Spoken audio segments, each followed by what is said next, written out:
Forma kag pagpatubo sang bones and teeth. Kung kulang naman kita sa vitamin D, mangintunaan ini sang pagdevelop sang pila ka seryoso nga mga balatian, kaangay sang osteoporosis, cancer, depresyon, muscle weakness, kag manginhalinan sang kamatayon kung lala na ang balatian. Makapila ka Radyo Bacolod, Philippine Standard Time, 25 minutos sa kaligid sa takdang alas 5 sa hapon, maing hapon sudad sa Bacolod, Negros Occidental, bilog nga Pilipinas kag bilog nga kalibutan. Nagapalag na ang Bombo News and Views Afternoon Edition. Karon nga daw sang Huwebes, Agosto 18, 2022. Sa kakaroon dito kita sa ato sa nga mga headlines.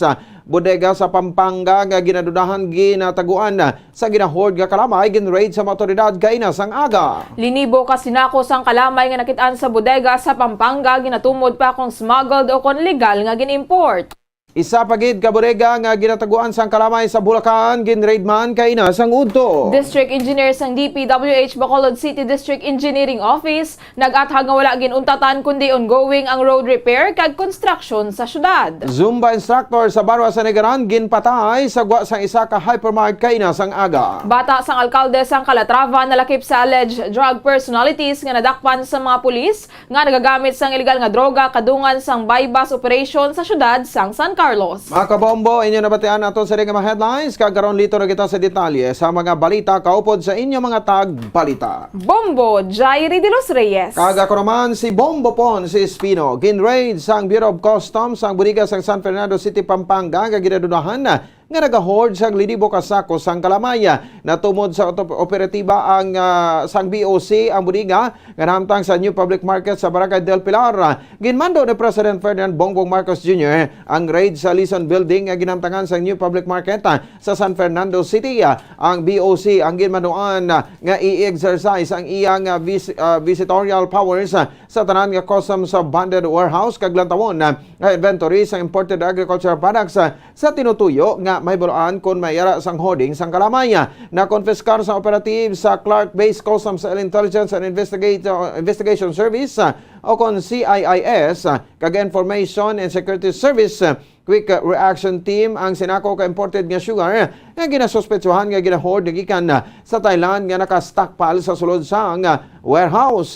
Samtang ginkonfiskar man sa BOC agents ang ginatos kasako sang kalamaya nga era sa sulod sang delivery vans. Ang matagiya sang warehouse ang mahimo nga magapangatubang sang kaso nga smuggling in relation sa mga provision sang the Customs Modernization Act kag mapamatud-an ang smuggled nga sinako sang kalamaya. Suno sa ka-Executive Secretary Victor Rodriguez, ang raid sa Pampanga ang magaserbe nga warning sa mga scrupulous traders nga nagahord sang ilang stocks agud nga makaginansya sa current artificial sugar shortage situation.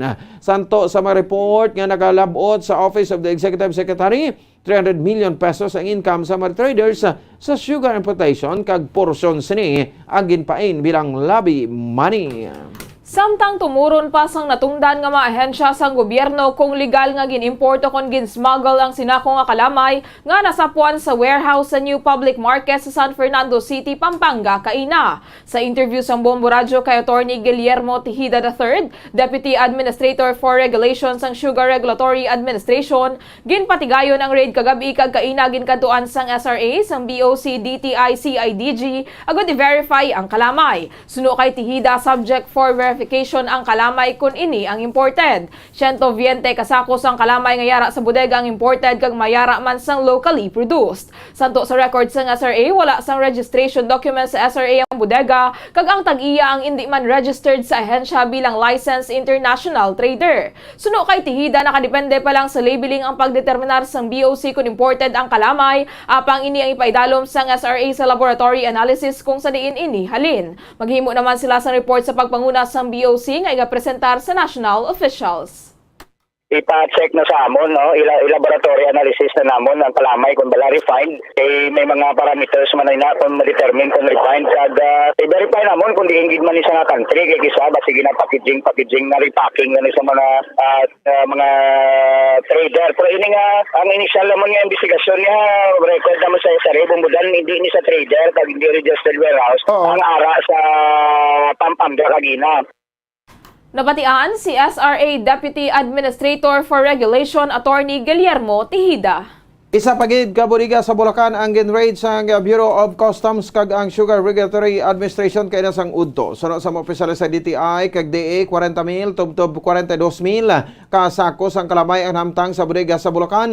Sa interview sang Bombo Radio kay Attorney Guillermo Tejeda III, Deputy Administrator for Regulation sang Sugar Regulatory Administration, nationwide operasyon sa BOC kag hindi lamang sa Luzon. Sunod din ang kalamay ang madeterminar nga imported o smuggled kung matapos na ang laboratory analysis. Hatagan man sang tsansang tag-iya sa budiga o kon ang nagatago sang kalamay nga makapatag o kon makapakita sang papeles nga legal ang ila operasyon. Tuyo sang grade nga lantawon ko registered budiga o kon international sugar trader o kon ini ang participant sa sugar import program sang SRA.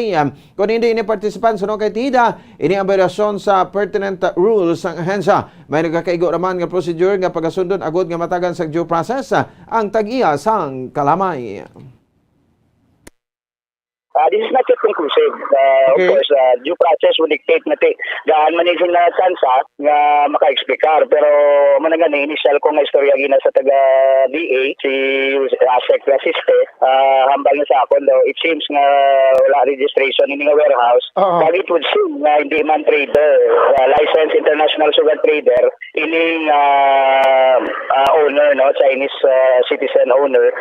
Duga nga pahag ni SRA Deputy Administrator for Regulation Attorney Guillermo Tejeda III. Minilyon ka local planters ang tubo ang maapektuhan sang importasyon sang kalamay kadungan sang wala pa man naubos nga supply. Sa interview sang Bombo Radio kay Wenny Sancho, Secretary General sang General Alliance of Workers Association, ginpahayag sini nga santo sa data sang tuig 2018, hindi magnubo sa 704,000 ang industrial workers sa sugar industry, kag 84,000 ang farmers ilabi na ang mga small planters. Santo sa survey, 74% sang land area nga ginatamnan sang tubo ang ginapanagiyahan sang agrarian reform beneficiaries. Kalabanan nga mga sugar industry workers ang nahamtang sa Negros Occidental bangod 60% sang kalamay nga ginaproduce ang pungsod ang ari diri sa probinsya. Nagadangat naman sa 5 ka milyon ka mga Pilipino ang nagadepende sa sugar industry nga maapektuhan sang importasyon sang kalamay. Madamo naman nga mga tapasero nga nagatrabaho diri sa Negros Occidental ang nagikan sa Antique kag iban pa nga bahin sang Panay gani makabulig ini sa ila ekonomiya. Suno kay Sancho, wala ginakapacitate sang gobyerno ang local sugarcane planters bangod nagatutok ini sa importasyon. Ginpanindugan man sini nga dapat tatagan sang gobyerno sang pagtamod ang tuman kataas nga presyo sang kalamay bangod mga traders lang ang nagaganar diri. According sa survey, 74% of the land area planted by sugarcane are owned and operated by our agrarian reform beneficiaries. But in general, siguro mga 5 million Filipinos, no, more or less, are affected directly and indirectly, no, by the sugar industry. Kaya amak muna nga mag 5 milyones, no. Nabatian si Wenny Sancho, ang Secretary General sang General Alliance of Workers Association. Ginathag sang District Engineer sang DPWH Bacolod City District Engineering Office nga wala ginuntatan kundi ongoing ang road repair kag construction sa syudad. Sa interview sa Bombo Radio, nagpangayo si Engineer Jaime Villana sa pasaylo sa publiko bangonda sa inconvenience nga natugas ang construction. Ginatag ni Villana nga hindi matuod nga duda sang mga pumuluyo nga ginsuguran ang construction antes ang eleksyon sang Mayo 9 kag ginuntatan sa napiadne si former Mayor Bing Nuerdia. Kung hindi pa matapos ang construction antes sa Mascara Festival, hingion naman ni Avellana sa kontraktor nga dasigon ang pagtrabaho agad hindi magtugas ang huol sa mga motorista. Sa karon may 3 ka mga proyekto sa shopping area kag parayon pa ang construction. Sunod sa District Engineer, Disyembre 12 Enero ang target of completion apang ilahingion ang may nga mas padasigon agad temprano pa nga matapos. Ilaman nga ginsapol ang kontraktor nga kung may mo tapos ang proyekto antes sa Mascara Festival sa bulan sa Oktobre. Sunod kay Villana, nagapakig-angot man sila sa Bacolod Traffic Authority Office agod nga maplanuhan ang pagdiriher sa dalagan sa trapiko sa Tion nga patigyon na ang Mascara Festival sa bulan sang Oktobre. Ang ato niya December or sa suno iya sa construction schedule. So white na yan nagtanaw sa mga activities, no. Although nga kung may mga activities abi pareho sang paabot abing Mascara Festival, so siguro aton amon ayon ang kontraktor nga mas padasigon ang obra Si Engineer Jaime Havillana, District Engineer sang DPWH sa Bacolod City District Engineering Office.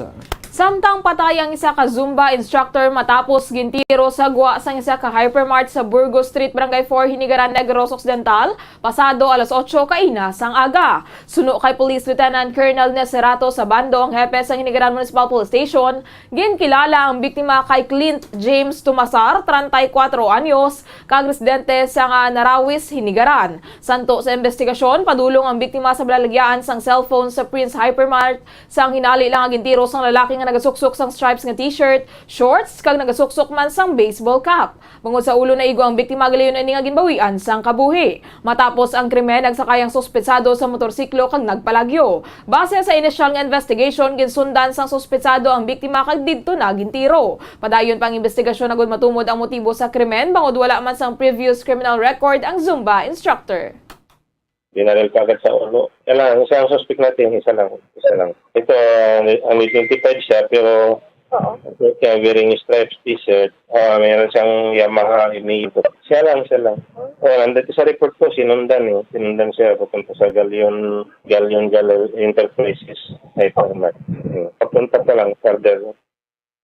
Nabatian si Police Lieutenant Colonel Neserato Sabando Jr., ang hepe sa Hinigaran Municipal Police Station. Nalakip ang bata sa alkalde sang Calatrava sa alleged sa drug personality sa radakpan sa mga pulis nga nagagamit sa illegal nga droga sa kadungan sa bypass operation nga ginaparegan sa bahin sang Losoryaga Street, Barangay 6 at Carlos City, Negros Occidental kagabi. Sunod kay Police Lieutenant Ruby Aurita, Deputy Chief sa St. Carlos City Police Station, ang subject sa operasyon amo si Chito Atienza nga may previous man nga kaso ango sa illegal nga droga sa tuig 2019 apang nahilway. Sunod kay Aurita, street level individual sa illegal drugs ang classification ni Atienza. Sa ini ang nakagwa sa prisuhan giparehan sa mga pulis ang pagbonitor sa iya kag nakagwa ini akon kag nagwa nga ini ang naglaylo sa bulaton apang nagbalik naman sa illegal drug trade.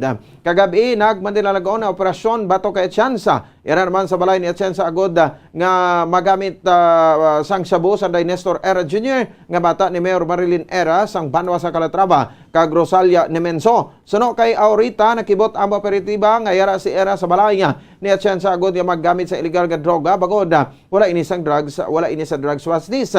Santo sa impormasyon drug user gidman si Era sa Banwa sa Calatrava. Nakabato naman sa impormasyon ang San Carlos City Police Station nga nagagamit sa illegal drugs sa Nemenso naman nga labandera ni Atienza kag naabtan ini sa balay isang subject nga nagagamit man sang shabu. Bago nakuhaan sang shabu sa ilang posisyon, sila ang gidakop sa mga pulis. Sa karon ini pa matumod kung drug den ang balay niya ni Atienza bagod santo sa monitoring nagabaliga lang ini sang shabu apang nagapanugot man sa iya nga mga abyan nga magsuyop sa iya nga kwarto. Ining si Nestor Era Jr., as per information, user na gidman ini siya kuno dito sa sa Calatrava. And ining sa nahambal ko na ining si Rosalia Nemenso, bisan diri sa aton may information na nga habitual na ni ang paggamit niya sang droga and she is connected with the subject person kay siya ang labandera si Chito Atienza.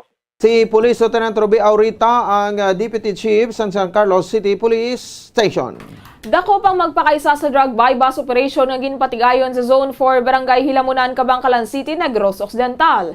Ang mga sospesado ang ginkilala kanday Teddy Ronquillo, 37 anyos, kag Kendrick Ronquillo, 29 anyos, lunsay mga residente sa nasambit nga lugar. Nakuha sa paginakop sa magpakaisa ang 15 tanan ka sachet sa illegal nga droga, kalkip na ang bypass item nga ginabanta nagabugat sa 3 grams, kag nagabalor 20,400 pesos. Magluwas diri na recover man sa duwang 5 kapanid sa 100 peso bill nga subscribe money, kalakip ng buy-bus money, improvised tutor, plastic straw scoop, kaga iban pa nga drug paraphernalia. Ang mga suspitsado ang nakaunong nasa kustudiya sa Cabangcalan City Police Station.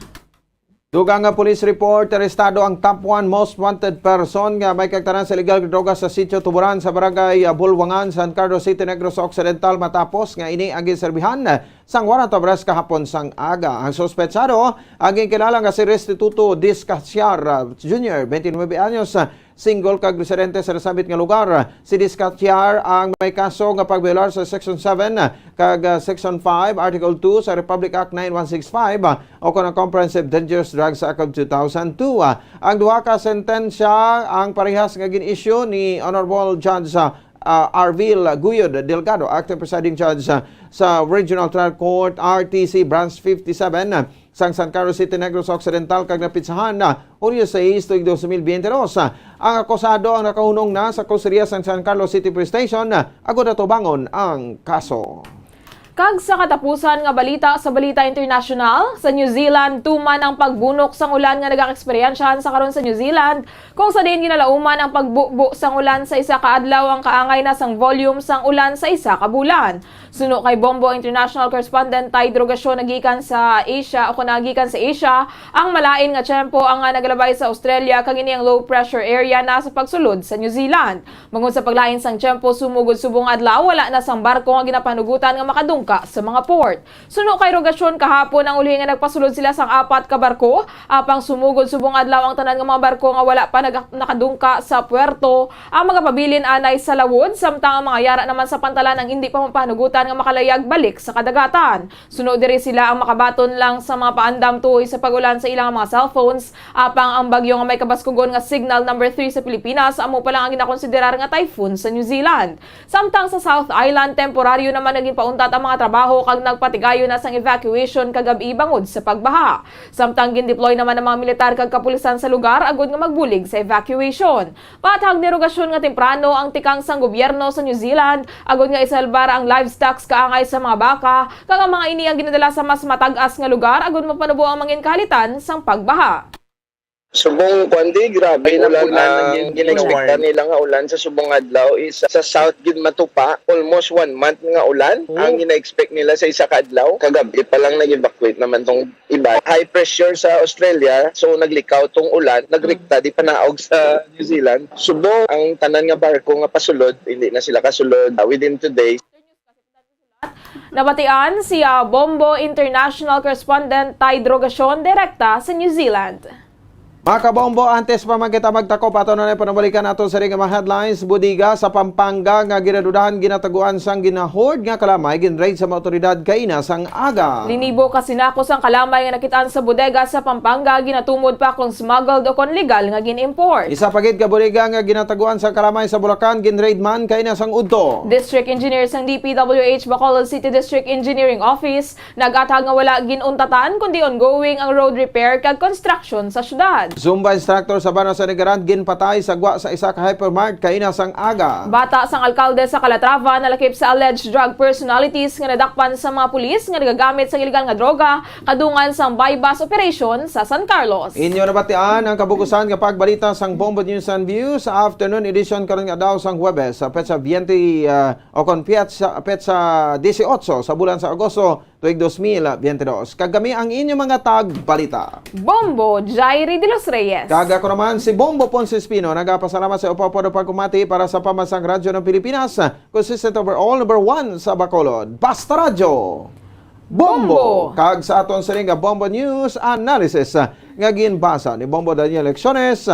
May tigulo. Brownout. Layo pa ang Pasko, apang may nagaigpat-igpat na nga mga bumbilya. Patay sindi ang kuryente sang kooperatiba. Siniko daw mabudlayan pa mag-eksplika, pati tuko sa transformer na pasibangdan pa. Sa sining patay sindi nga kuryente, kalitan ang pagatugakon sini. Isa diri amo ang pagkaguba sang kagamitan, nagakasunog kon sa hinali nga pagbalik sang kuryente, hindi niya ini masarangan. Siniko okay lang balaka mo, bisan nga kamo ang buyayawon sa mga tao. Pagpalakat sa mga opisyal daw hindi na amo, lain ang ginatutukan, hindi ang serbisyo. Kung may ginatimbre nga problema sa ila linya, ang pag-responder masyado ko uyaya, subong nimo pa'y baluon, sunod pa nga adlaw kadtuon. Ila mga problema sa linya, do ang konsumidor pa ang patrubulsuton nila, ay sa pagkapait nga sitwasyon, agilil na ang serbisyo, kamahal pa kung pasokton. Ang inyong panguna-una pananawan ng impadala ni Andrew Trinidad sa Barangay Sumag, Bacolod City. Sa mga tagpalamati isang Bombo Radyo Bacolod, pwede man kamo magpadala sang inyo panghuna-huna kag pananawan sa Bombo News and Views Afternoon Edition. Care of DYWB Bombo Radyo Bacolod, CBS Development Corporation Building, Lacson Street, Mandalagan, Bacolod City. O kung pinaagi man sa email address ang Bombo Radyo Bacolod, bombo_bacolod@bomboradyo.info. Bombo Radyo. Kung ang ampang basketball amo ang mas ginakakunyagan naton nga mga Pilipino, apang salos tanan nga parte sang kalibutan, ang nagapanguna o kon most popular sports in the world, amo ang football, better known as soccer sa US kag Canada. Sunod sa latest world statistics sa sini nga tuig 2022, ang football amo ang nagapanguna ilabi na gid sa Europa nga nagadagat sa masubra 4 billion followers. May kantanan sa football, isa sa ginahulat sa mga football or soccer enthusiasts worldwide, amo ang FIFA World Cup. Sa ika-22 tuig sini nga paghiwat bilang quadrennial international men's football. Ang pungsod Qatar sa Western Asia amo ang venue, the first World Cup ever to be held in the Arab world. Ang magpainit-init sa silaksang adlaw sa aga ang makadulot sa kayuhan sang aton ikaayong lawas. Sunod sa madugay na nga pagtuon sa mga researchers worldwide, kalakip na diri ang American Academic Medical Center nga Mayo Clinic. Ila na pamatudan nga ang sun o kung si Haring Adlaw amugid ang best source sang vitamin D. There's good reason why vitamin D is called the sunshine vitamin. Ang pamangkot, paano ang proseso sang pag-angkon sang aton lawas sang vitamin D? Well, ang process nagasugod sa tion nga exposed ang aton panit sa sunlight dili na kag mahimo ang vitamin D gikan sa cholesterol sa aton lawas. Ang ultraviolet o kon UVB rays nga yara sa silak sang adlaw magaigo ini sa cholesterol sa aton skin cells, providing the energy for vitamin D synthesis to occur. Magluwas sa baboy, baka kag manok, may isa ka karne nga sarang mahimo alternatibo nga iserbe sa lamesa sa mga Pinoy kag ini ang rabbit meat o kon karne sang kuneho. Suno sa pagtuon, mas matinlo ini kag mas healthy kung ikumparar sa iban nga karne sang sapat. Ang rabbit meat ang sarang nga lutuon sa pamaagi nga naanda na sang kadamaan, kaangay sang adobo, lumpia Shanghai kag lechon. Apang ano bala ang mga benepisyo sini sa ikaayong lawas? Ini ang mayara sang mataas nga porsyento sang easily digestible protein kag nagaunod sang jutay nga fat kung ikumparar sa iban nga sahi sang karne. Nagaunod man ini sang jutay nga calorie value sang sa iban kag almost cholesterol free ini. Gani makabig siya nga heart patient friendly. Mas jutay man ang sodium content sa rabbit meat, samtang mas madamo naman ang calcium kag phosphorus content sini.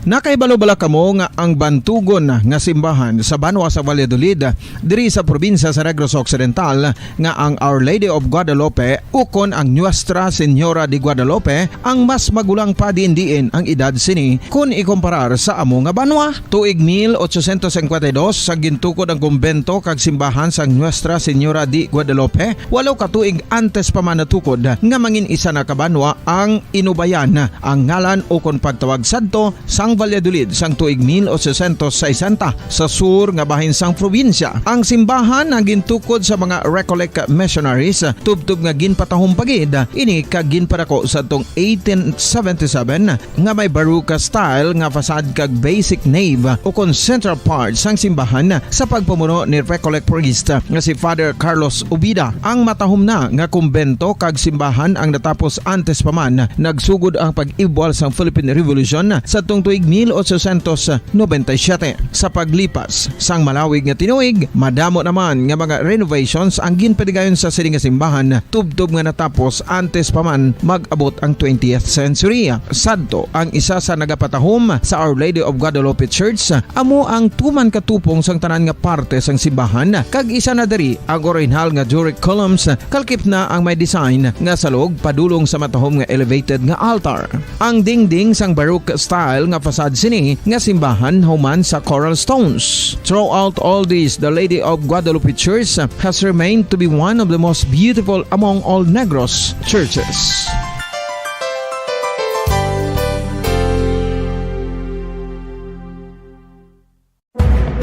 Madamos ang sahi sa pagpamasahe kay isa na diri ang foot massage. Magluwas sa relaxing feeling nga mahatag sini, nakaibalo-bala ka mo. Nga madamo man ini sa benepisyo sa lawas. Ang pagmasahe sang tiil ang maka-improve sang blood circulation. Bangod nagabulig ini sa pag-transport sang oxygen sa cells sang lawas. Nagapromote man ini sang mas maayo nga tulog, kag ginabulong ang sakit sa ulo, migraine, sakit sa liog kag likod. Nagapa-improve man ini sang modo kag nagabulig bato sa depresyon. Magluwas diri, ginapabilin sini nga healthy ang tiil kag malayo sa food problems. Bangod gina-stimulate sini ang mga ugat diri kag ginabuhinan ang stiffness kag sakit sa dapa-dapa. Gani mga kabombo, maayo gid sa lawas ang foot massage.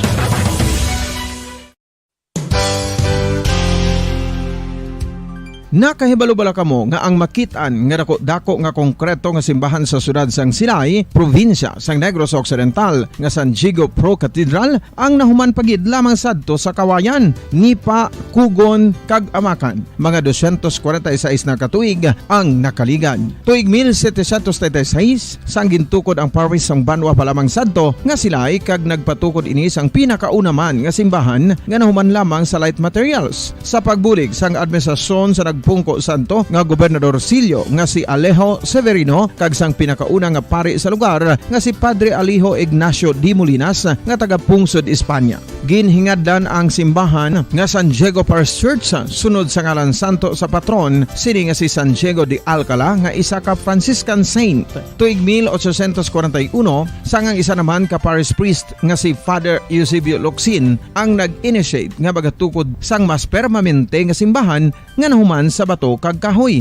Ginsuguran ini sa pagpasanyog sang atop ang galvanized iron kag iban pa nga parte sang simbahan. Apang sang nag-ibwal ang revolusyon sa tong Nobyembre 5, 1898, wala ini natapos kag naunta. Tuig 1925 na sang ang mangaranon nga sila noon kag sugar baron nga si Don Jose R. Ledesma ang nagdonar sang dako nga kwarta sa pagtukod sang dako kag bag-o nga simbahan. Ang Italian architect nga si Lucio Bernasconi amo ang nagdisenyo sang bag-o nga simbahan kag sang ulihi ginhimo pa niya ini nga modelo sang pagbalik na niya sa Italia. 1927 sang nakompleto tukod ang simbahan nga may twin bell towers base sa Romanista o kon Renaissance nga disenyo. Disyembre 25, 1974 sang ang Santo Obispo sang Diocese of Bacolod nga si Monsignor Camilo Gregorio ang nagdeklarar bilang pro cathedral, rason kun nga nga ginatawag na ini sa karon nga San Diego Pro Cathedral, the only Catholic church to be declared as pro cathedral in the Philippines.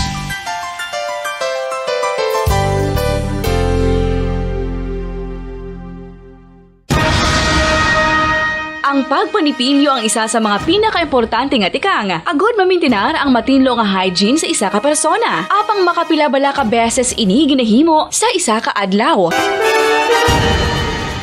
Suno sa American Dental Association, ginarekomendar ang pagpanipilyo sang makaduha ka beses sa isa ka adlaw. Sunod diri, maayo ang pagpanipilyo sa aga kag sa gabi gamit ang isa ka soft brittle brush. Para sa optimum dental health, ginapahayag sang ADA ang pagpanipilyo sang 2 ka minutos kag siguraduhon nga matinloan gid ang kada ngipon. Importante man nga tinluan ang tunga sang ngipon, isa ka bes kada adlaw. Importante man nga tinluan ang gum line, bangod posible ini nga tiniran sang bakterya. Friendly advice from Bombo Radio Bacolod.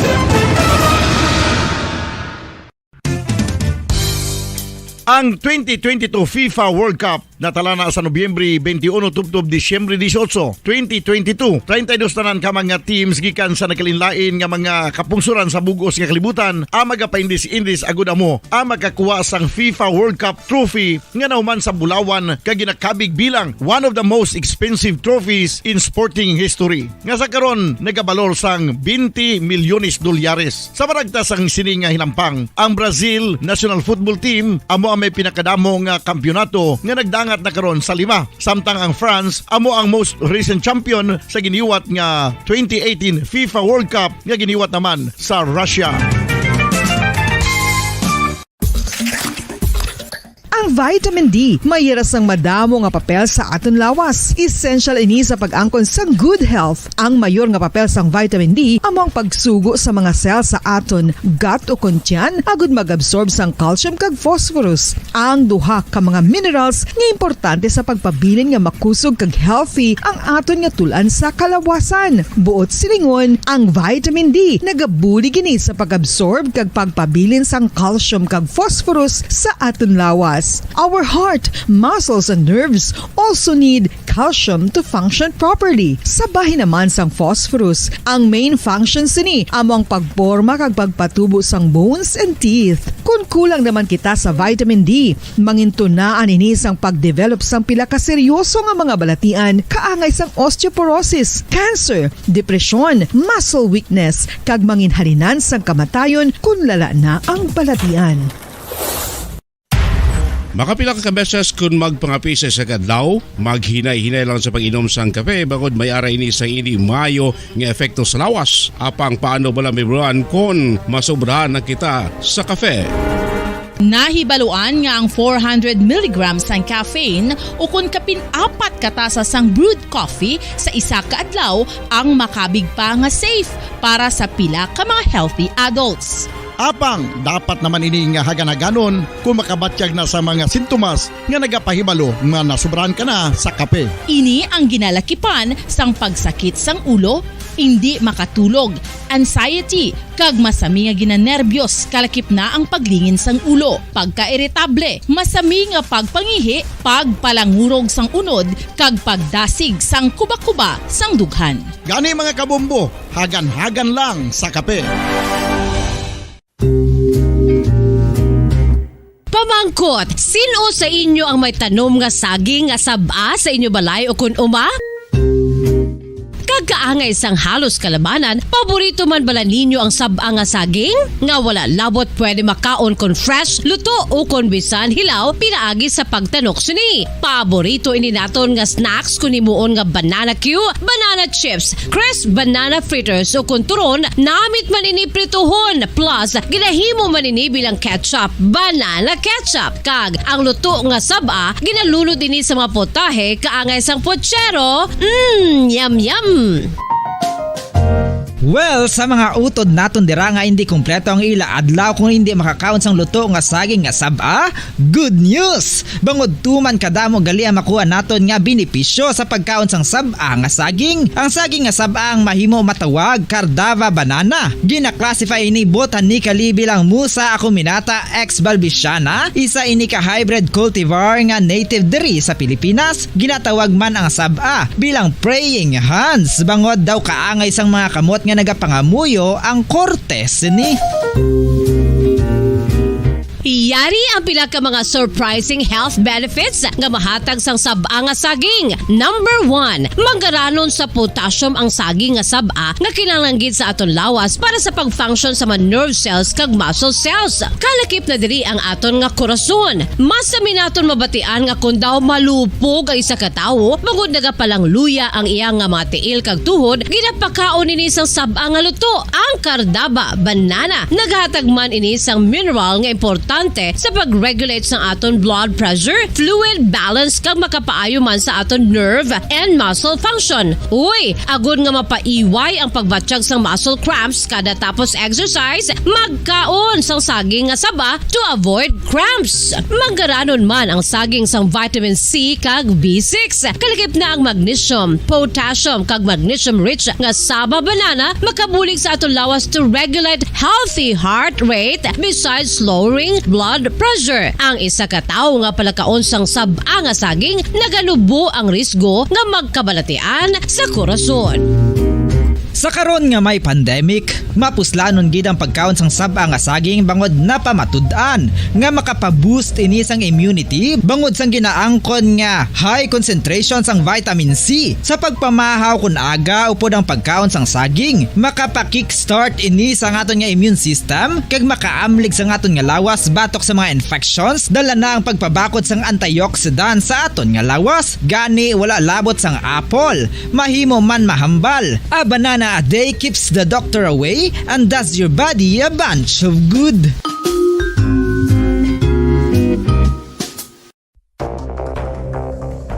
Ano ang dengue hemorrhagic fever? Ang dengue hemorrhagic fever isa kabalatian halin sa virus nga nagalaton paagi sa kagat sang babayi nga lamok nga ginatawag Aedes aegypti kag Aedes albopictus. Ini nga lamok nagakabuhi sa sudod kagwa sa palibot sang balay, nagaistar sa matinlo kag wala nagailig nga tubig kag nagapangagat sa adlaw, humalin sa kaagahon, tubtob sa kahaponanon. Paano makaangkon sang dengue ang isa ka tawo? Kung ikaw ang makagat sang lamok nga nakasuyop sang dugo sang pasyente nga may dengue. Kung ikaw ang makagat sang lamok nga halin sa pagkaitlog may dala nga virus. Ano ang mga palatandaan o kung sintomas sang dengue? Hinali nga hilanat nga nagadugay sang duha, tubtob pito ka adlaw, bleeding o kung pagdugo sang ilong, panit o kung baba, kag pagsuka o kung paghigko nga may dugo, sakit sang ulo, pagpalangluya, pagdula sang gana sa pagkaon, sakit sa tiyan kag pagpalanakit sang tutunan, pagpalamula, rashes, shock, pagpalangyami, pagpalamugnaw, pagpalanglapsi, pagpalangitom, pagdasig apang mahina nga pulso, pagkalipong, pagsalasala o kon delirium. Sa karon nga uso naman ang dengue kag nagasugod na ang tigululan, ginapanugyan sa tanan nga magpanglimpyo sa aton palibot kag ugsaran, pakulbon o kon pangulaon ang tanan nga mga suludlan o kon bisan ano lang dira nga may stagnan o kon nagsupot nga tubig, agud matapna ang pagbreed sang mga lamok. Pahanumdum, nagikan sa Bombo Radio Bacolod. Basta Radio, Bombo!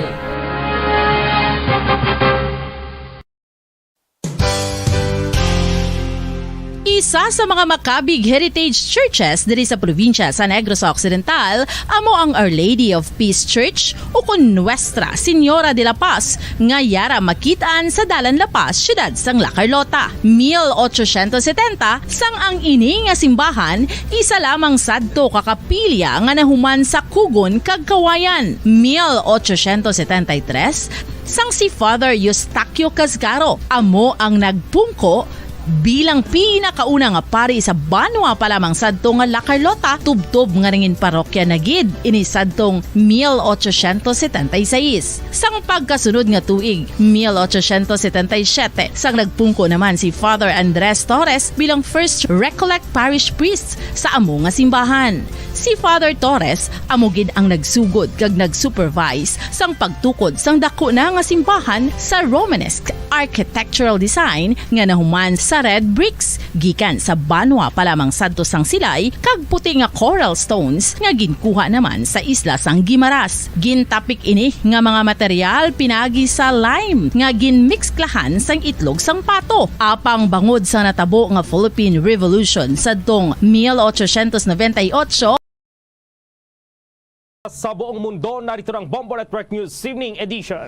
Ngayong araw ay Huwebes, Agosto 18 taong 2022. Sa ulo ng ating mga balita, iba pang warehouses pupuntahan na rin daw ng Customs maging ng Sugar Regulatory Administration para matunton ang hoarders ng asukal. Ito mga nakitang stock sa bodega sa Pampanga at Bulacan. In-evaluate na raw batay na rin sa direktiba ni Pangulong Ferdinand Bongbong Marcos Jr. Ang cabinet meeting naman ngayong araw sumentro sa pagkain, enerhiya at pabahay. Pangulong Marcos nakipagpulong na rin sa mga private sectors para sa paglikha ng mas marami pang trabaho. Ang Department of Migrant Workers bubuo ng white at blacklist ng mga recruitment agencies. Ito pong kaso ng monkeypox sa buong mundo umakyat na raw sa 20% ayon po yan sa World Health Organization. Ang DSWD naman mamimigay ng cash aid sa mga indigent student kada Sabado hanggang Setyembre 24. Yung dagat po na sakop ng Cordova doon sa Cebu, hindi na angkop na paliguan daw matapos nakitaan ng mataas na antas ng fecal coliform. At sa ating international news, 21 patay, 33 sugatan sa nangyaring pamomomba sa isang mosque doon sa Afghanistan. At sa ating pang sports, balita itong pretty boy Jerwin Ancahas todo raw yung paghahanda para bawiin yung kanyang IBF Junior Bantamweight belt sa rematch sila ng Argentinian boxer na si Fernando Daniel Martinez.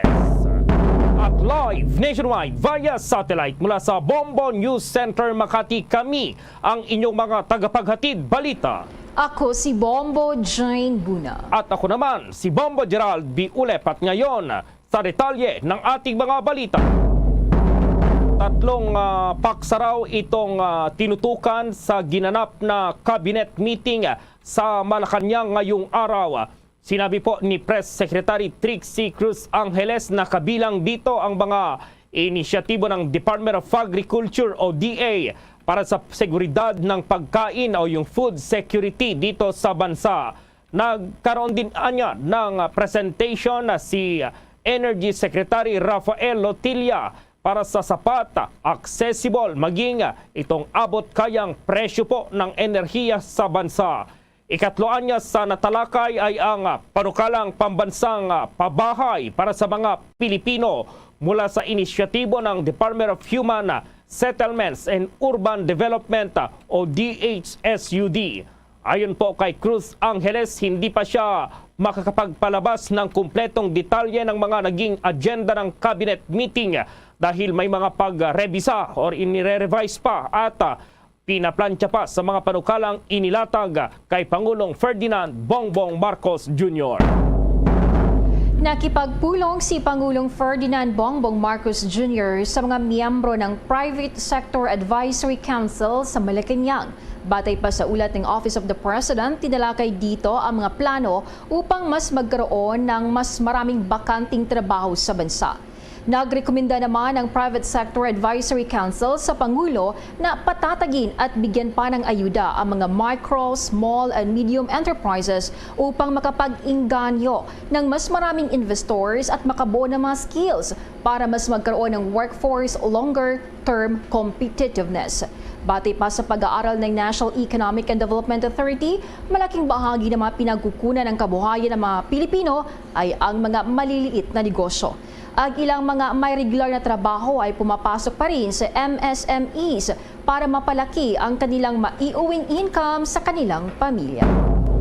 Sa iba pang mga balita, tinututulan po ng Church-Based National Non-Government Organization o NGO ang mga kasong terrorism financing na isinampa laban sa ilan sa mga miyembro nito.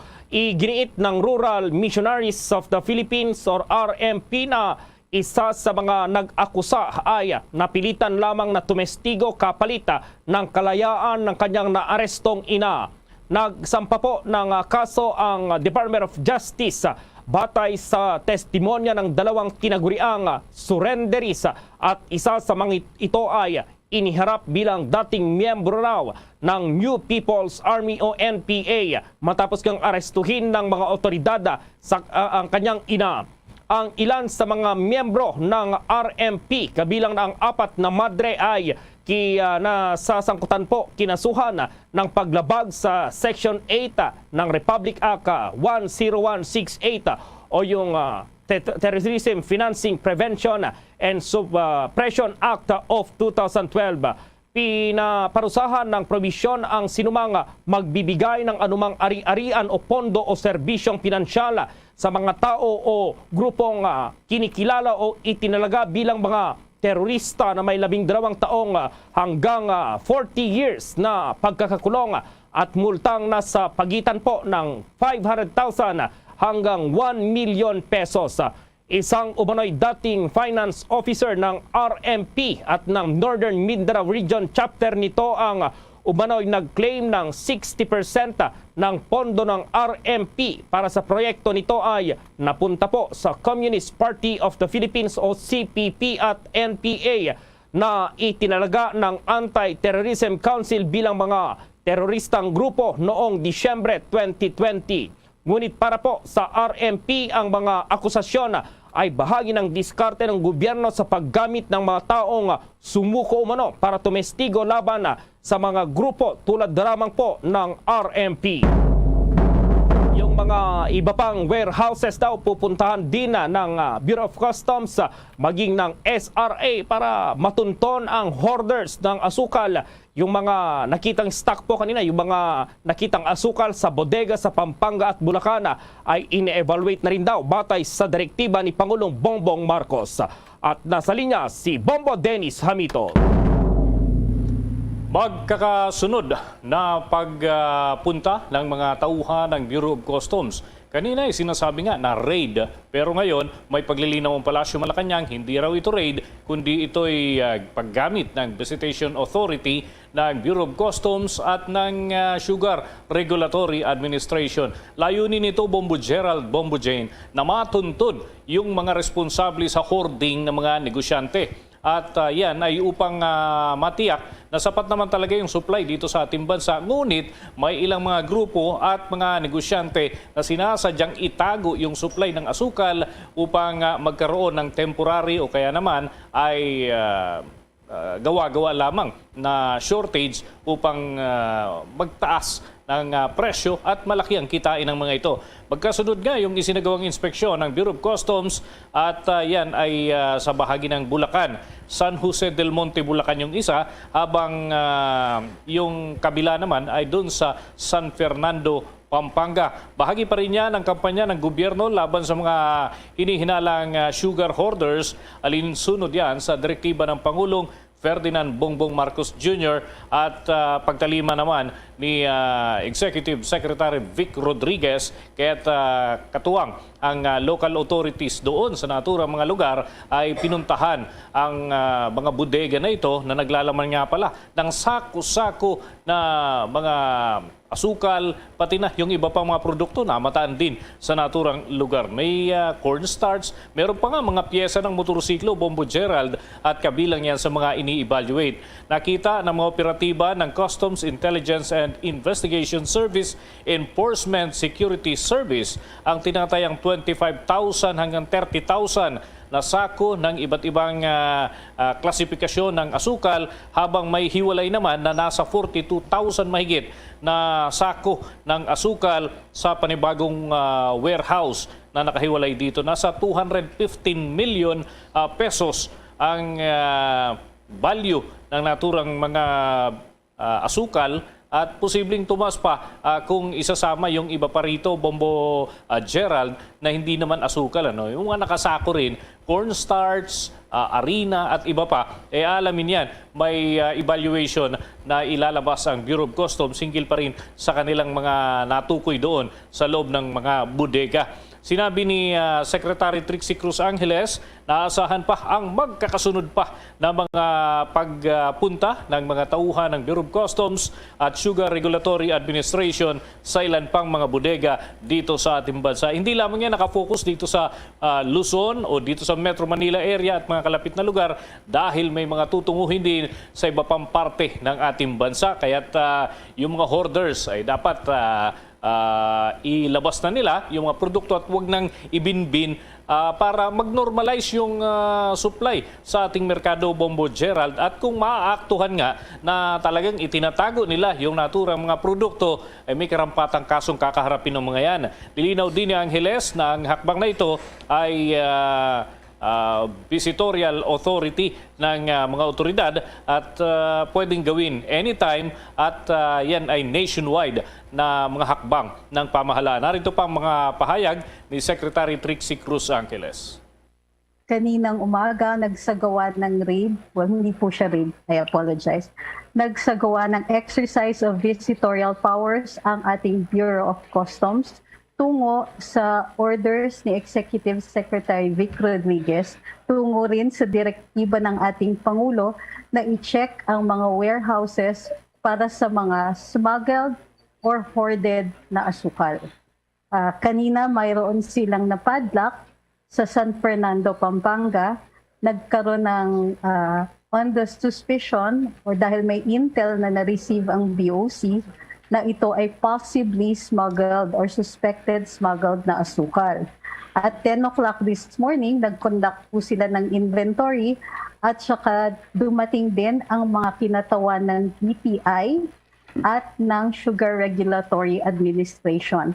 to determine kung ito nga ay violation ay nag-afforded na sugar or ginagamit sa price manipulation.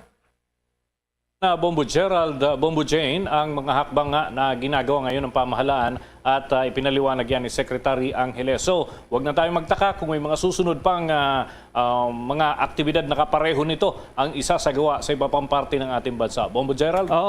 Visitorial lang yung tinukoy na yung exercise of visitorial power at hindi raid. Mukhang hindi masyadong magandang pakinggan pag visitorial. Parang binisita lang, Bombo Dennis. Ano yung pagkakaiba nila dito sa isasagawa kung raid sana, Bombo Dennis? Okay, pagka raid kasi, Bombo Gerald, meron ng probable cause na kumbaga may isisilbi na utos galing sa korte, ano? Obligado silang magpresenta na ng kumbaga parang search warrant dahil may illegal na napruwebahan na may illegal doon sa naturang pasilidad. Pero kung ang ginamit ay yung visitorial authority ng naturang mga ahensya na nagsagawa ng aktibidad, ito, Bombo Gerald, ay kung may matagpuan man na illegal o wala, walang problema. Walang balik na kaso. So, yan yung pagkakaiba. May mas malalim pang mga paliwanag dyan, Bombo Gerald. Yan naman ay para sa madaling pagpaliwanag lamang para sa mga karaniwang tao na ating mga taga-subaybay. So, kung ito ay order na galing sa korte, ay iba na yon, Bombo Gerald. Hindi na po pwedeng pigilan pa yan dahil may malalabag na batas yung sino mang pipigil. Itong ganito, normal naman na ginagawa ng DTI, ng Bureau of Customs at Sugar Regulatory Administration. Bagamat sa mga nakalipas na panahon, hindi gaano yung function dito ng SRA dahil karaniwang mga sinasalakay nga o pinupuntahan ng mga tauhan ng Bureau of Customs yung imbakan ng iba pang mga puslit na produkto, Bombo Gerald. So hindi malayo na isunod na rin daw yung iba pang mga agriculture products, kabilang na yung sibuyas na nagkakaroon ng kakapusan pero kalaunan ay natutuklasan. Ayan pala, may mga warehouse pala, nagkakatambakan yung naturang mga produkto. So sana ay mawala na itong mga hoarding na itong ginagawa ng ilang mga negosyante. So anong mangyayari doon sa mga nakita nila sa bodega na yan na Bombo Dennis? Kukunin ba ng pamahalaan yan or titignan lang, Bombo Dennis? I-check lang, Bombo Dennis? Well, kung ito ay mapapatunayan na ipinuslit, kumbaga hindi nagbayad ng buwis, ay may kapangyarihan ng pamahalaan na ito i-hold at gawin yung mga akmang, kumbaga, yung paperwork para dito at magdedesisyon ang pamahalaan sa pamamagitan ng legal na proseso kung saan ito dadalhin, kung ito ay i-auction o kaya naman ay iba pang hakbang ang kanilang gagawin para sa legal na paglalabas nito upang hindi na nga ito i-hoard pa ng naturang mga negosyante na nasa likod ng naturang mga bodega, Bombo Gerald. Saan yung susunod kaya na pupuntahan ng SRA maging itong customs sa Bombo Dennis na mga warehouse para makita itong mga sinasabing mga na-hoard na mga asukal kung na-hoard man yan or ito nga may sapat naman daw na supply dito sa bansa ng asukal, Bombo Dennis? Kahit ibulong sa akin ni Secretary Vic Rodriguez, nako, hindi natin po pwedeng i-broadcast muna, Bombo Gerald. Baka makatago pa at mailipat pa yung naturang mga asukal para mas masurpresa na lang kung sino nga ba ang isusunod at kung anong lugar, Bombo Gerald, ating antabayanan at agad natin ilalabas yung mga impormasyon na yan sa lalong madaling panahon kapag may mga detalye at development hinggil pa rin sa naturang mga hakbang ng pamahalaan. Okay, Bombo Dennis. Para sa Bombo Network News, Bombo Dennis Hamito nag-uulat para sa Pambansang Radyo ng Pilipinas, Basta Radio, Bombo! Bumisita kay Pangulong Ferdinand Bongbong Marcos Jr. si Chinese Ambassador to the Philippines, Wang Xilian, sa Malacanang. Kasabay nito ay tiniyak ng Pangulo ang lalo pang pagpapalakas sa relasyon po ng Pilipinas at China. Tumanggi ang palasyo na magbigay ng iba pang detalye ng pulong dahil ayon kay Press Secretary Trixie Cruz Angeles ay kailangan itong dumaan sa DFA. Sa panig naman ni Huang, nagpasalamat ito sa mainit na pagtanggap at pagkakataong makausap ang presidente. Kumpiyansa ang Chinese envoy na sa ilalim ng strategic guidance ni na Chinese President Xi Jinping at Pangulong Marcos ay mas marami pa raw ang magbebenepisyo at makakamita sa magagandang relasyon ng dalawang bansa. Ito na ang pangalawang pagkakataon na nagkita sina Pangulong Marcos at Chinese Ambassador. Una ay ang kapapanalo lamang po ni Pangulong Marcos sa eleksyon kung saan ay nagpahatid ng pagbati po si President Xi.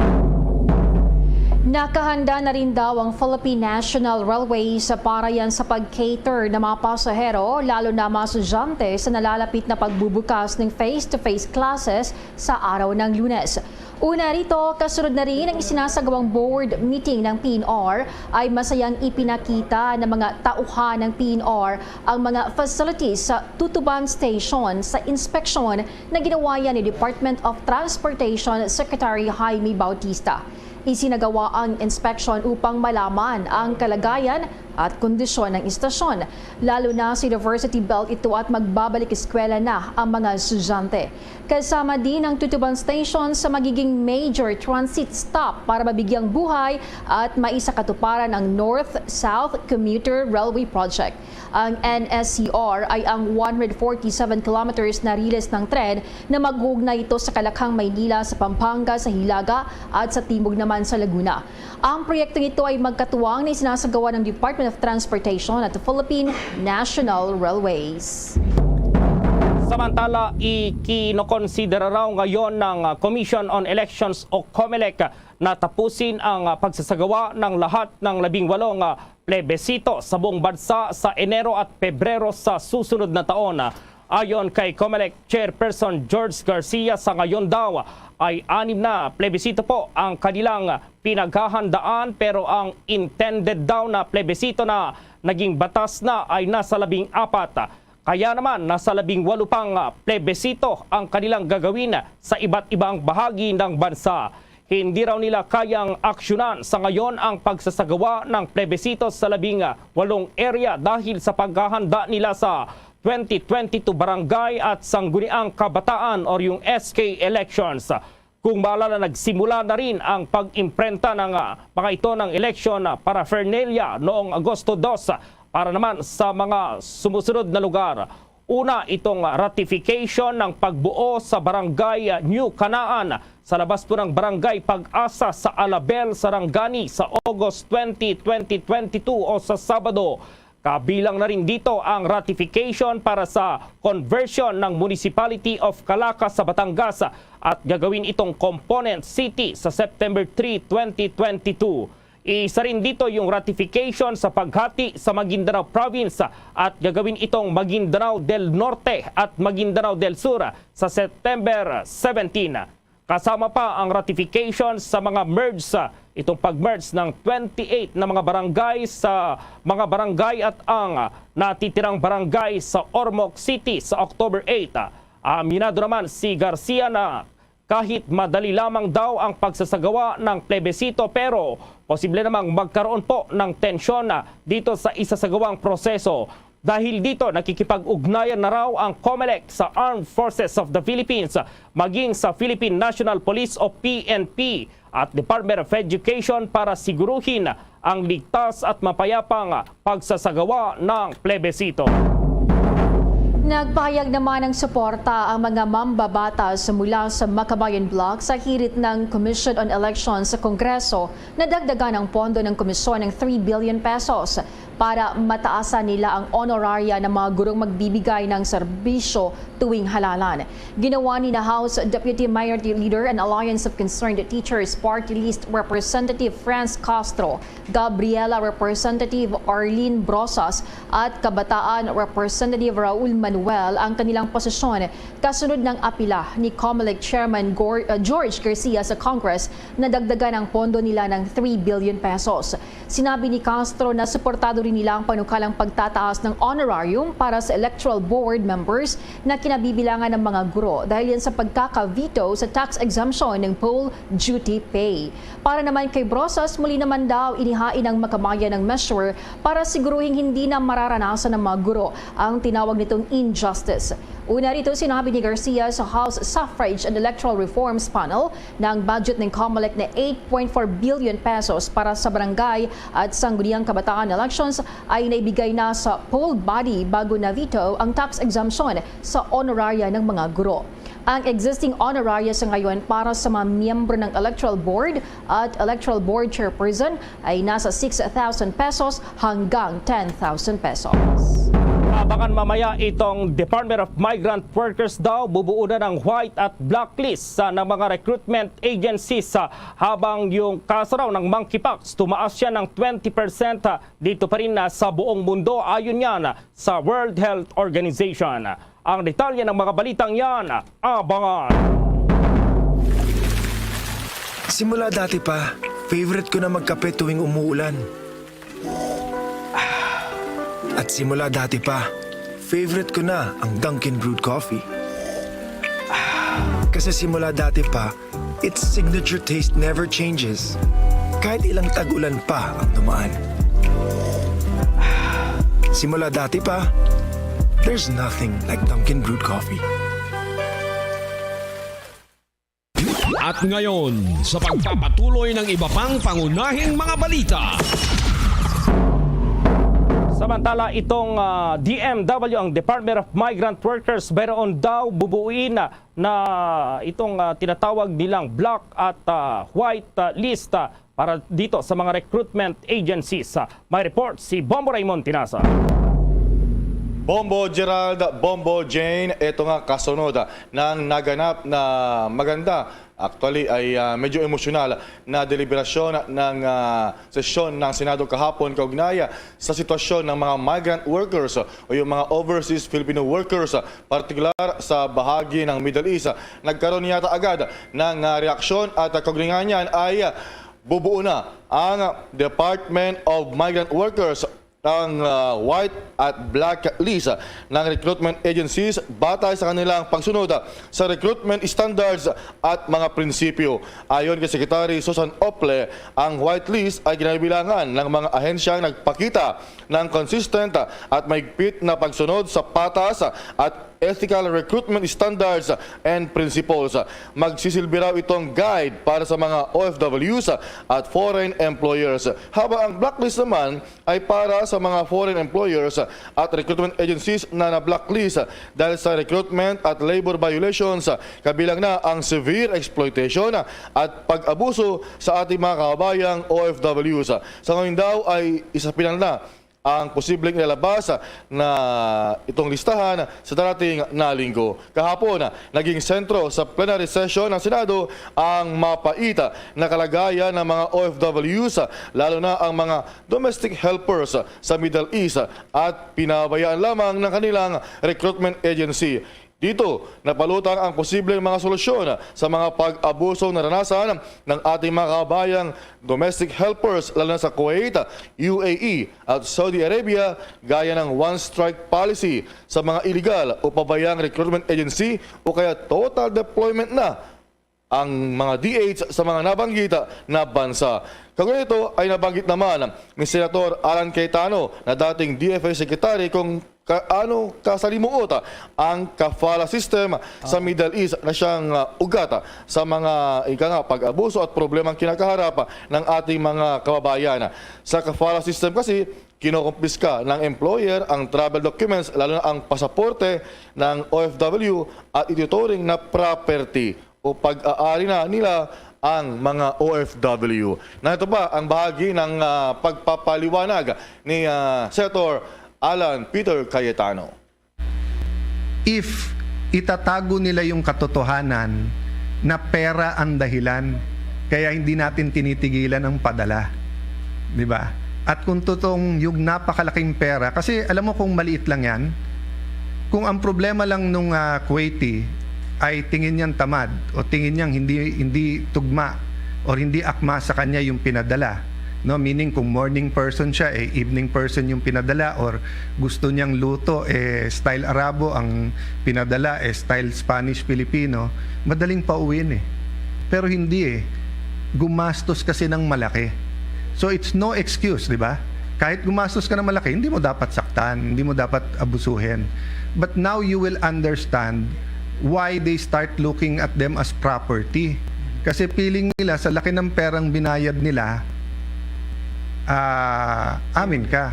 And sadly, minsan pag may naabuso at may nagre-rape, yung ibang labor attaché, hindi ko nila lahat. Very minimal. And minsan sa embassy din. Ang nakikiareglo pa, opisyal natin. Nangyari mismo sa kapitbahay ko. Bombo Gerald, Bombo Jane, yung bahagi ng pahayag kahapon sa plenaryo itong si Senator Cayetano Cognay sa issue pa rin ng ating mga kabayang migrant workers o kaya ay overseas Filipino workers.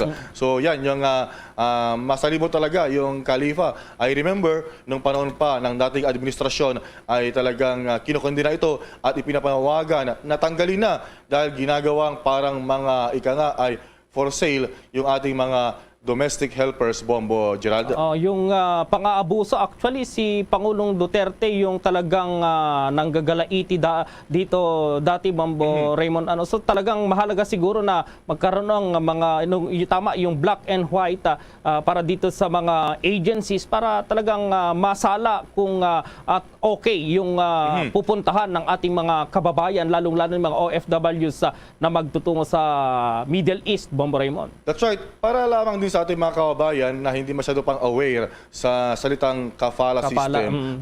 Dito kasi binibigyan ng karapatan ang employer na kumpiskahin yung pasaporte at i-control absolutely yung movement at pag-uwi o paglabas ng kanyang kumbaga trabahador, yung ating kababayang Pinay DH. At kung hindi niya nagustuhan o kahit tapos ang kontrata, pwede niyang ibenta sa kaibigan niya, kakilala na employer din. So doon sila napapahamak at pwede nilang doon ginagawa na parang mga sex slaves yung ating mga kawayang mga DH.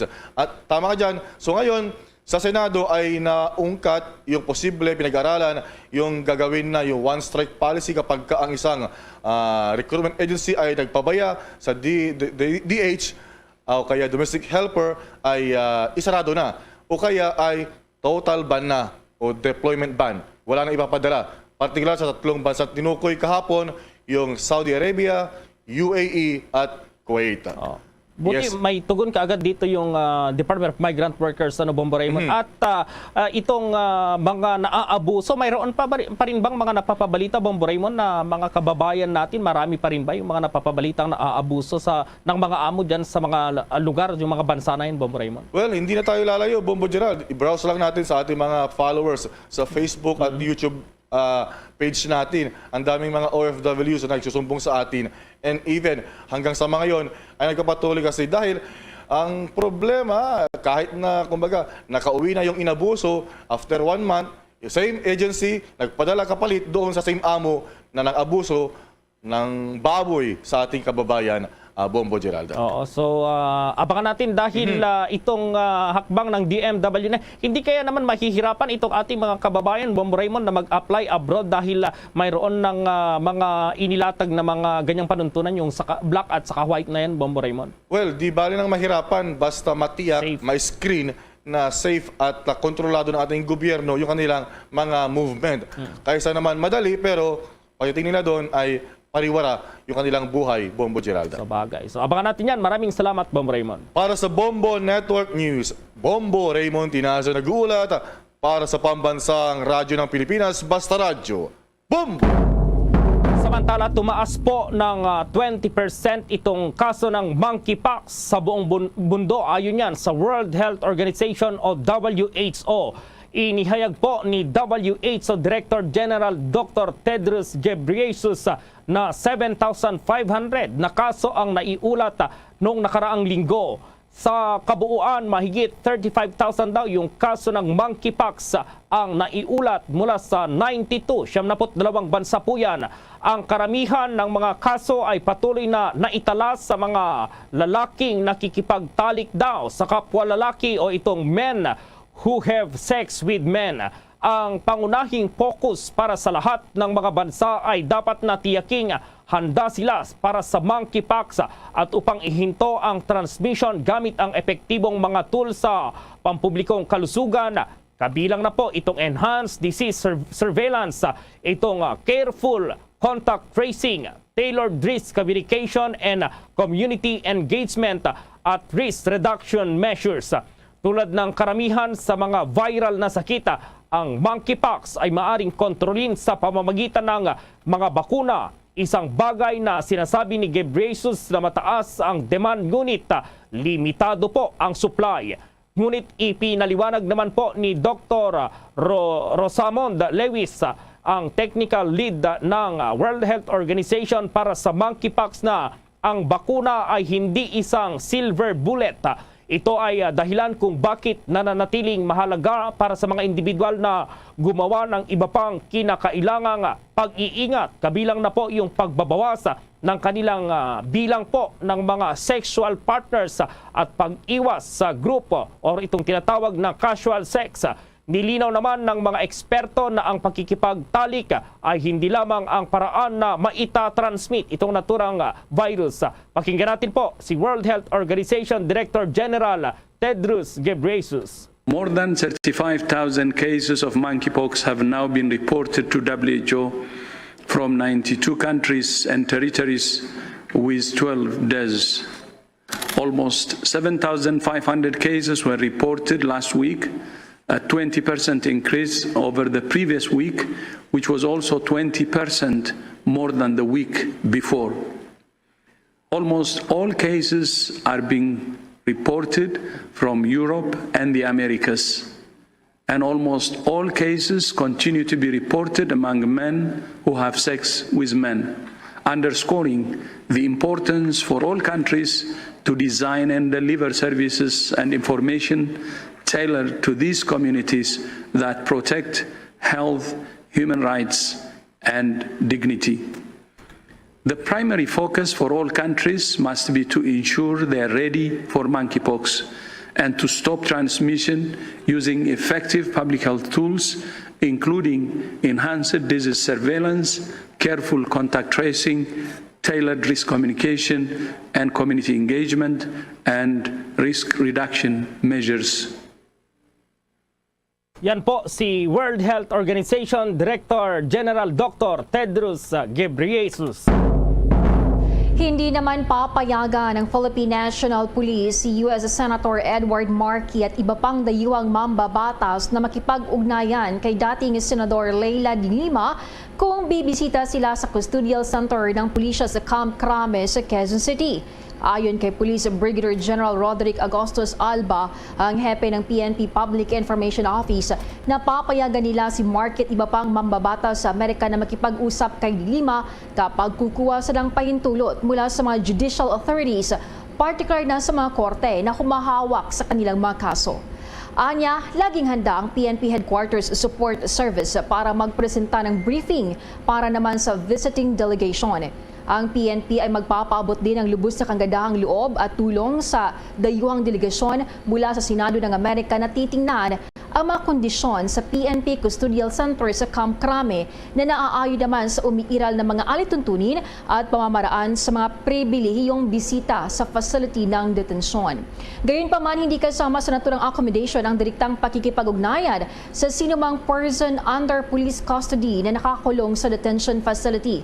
Particular na ang PUPC na ginawa ng korte sa pag-iingat yan ng PNP. Nauna nang lumabas ang ulat na mga mambabatas ng Amerika ay nagpahayag ng kanilang intensyon na bisitahin si Lima na nakakulong ngayon sa Camp Crame ng mahigit 2,000 days na ngayon.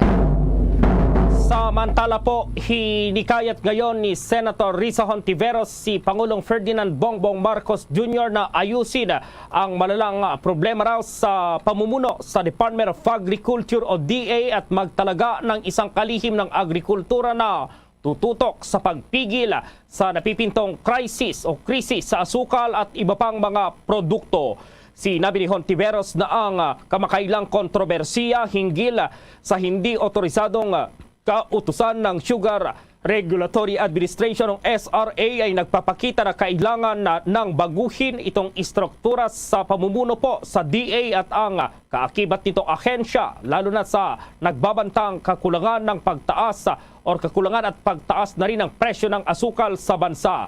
Si Pangulong Marcos na naunang nagtalaga ng sarili o itinalaga yung kanyang sarili bilang kalihim ng DA ay tagapangulo ng lupon ng SRA ay itinanggi nga itong idineklarang illegal na Sugar Order number 4 na inilabas ng SRA para sa pag-aangkat ng 300,000 metric tons ng asukal na makakatulong umano sa paglutas ng kakulangan ng bansa sa humigit kumulang 200,000 na metriko tonelada ng asukal ngayong taon.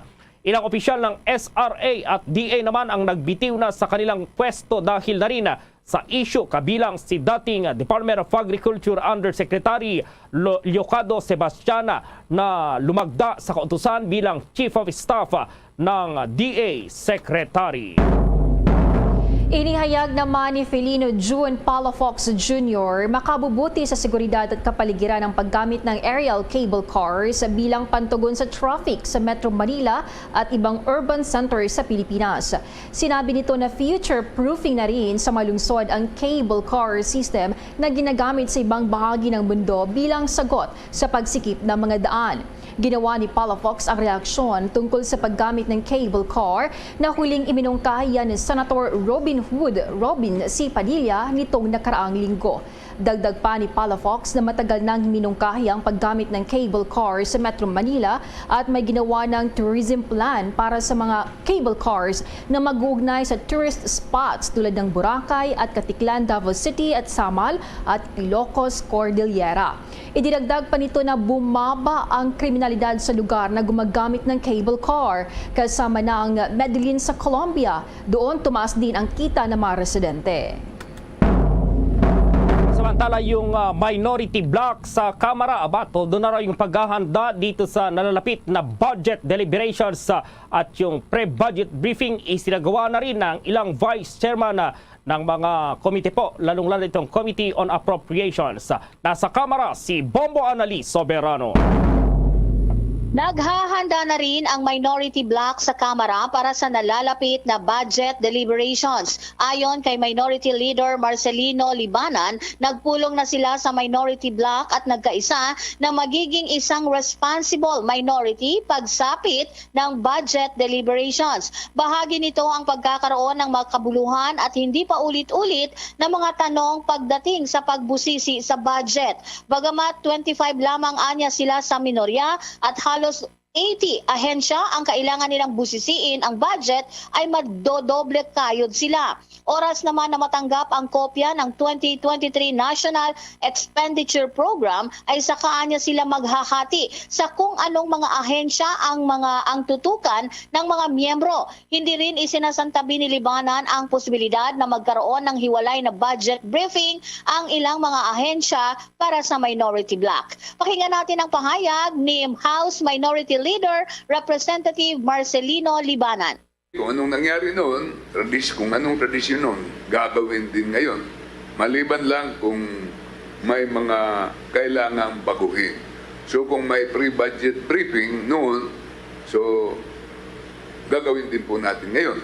Ngayon ang tanong, ano ba ang i-expect natin sa minority? Mag-expect ko kayo na yung 25 members of the minority ay napakasipag po. Hindi po gaanong trabaho itong gagawin namin.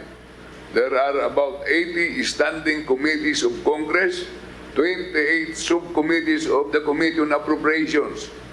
25 lang po kami dito, pero gagampanan namin at kasama na ang aming mga staff na makapag-attend kami dito.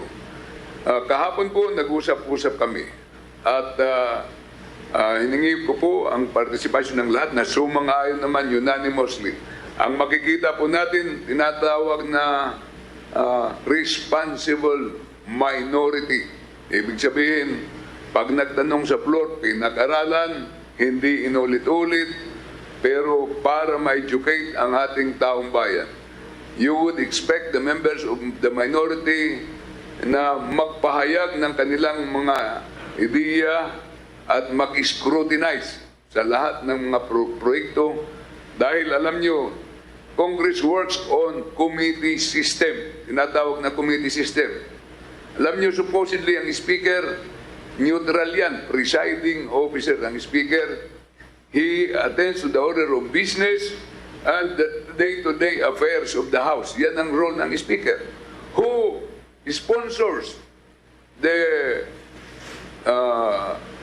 bills of the administration and the offices? It is the majority leader na headed by the chairman, chairpersons, chairmen and women of the committees. So silang mag-sponsor, kami ang taga-tanong, kami ang taga-scrutinize, kami ang taga-salita. Kung anong nangyari. Samantala, kinumpirma naman ng ilan sa Vice Chair ng Committee on Appropriations na nagsasagawa na rin sila ng pre-budget briefings. Ito ay para habang hinihintay ang pagsusumite ng ehekutibo ng 2023 National Expenditure Program. Ayon kina Appropriation Vice Chair Angelica Natasha Co at Bienvenido Abante, inisyatibo ito ng House Leadership at ng komite upang mapabilis ang proseso ng pagtalakay sa panukalang pambansang pondo. Ayon kay Representative Ko, ay nagawa nilang makapagtanong at magkomento na sa mga ahensya tungkol sa kanilang mga programa. Bombo Anali Montaño Soberano nag-uulat para sa Pambansang Radyo ng Pilipinas. Basta Radio, Bombo! Sa dagdag pang balita, ipinanukala ngayon ni Senator Joseph Victor J.V. Ejercito na magkaroon muna ng trial period hanggang sa katapusan ng taong 2022 ang pagpapatupad ng No Contact Apprehension Policy. Ito ay para maplansya raw ang mga glitches sa sistema ng NCAP.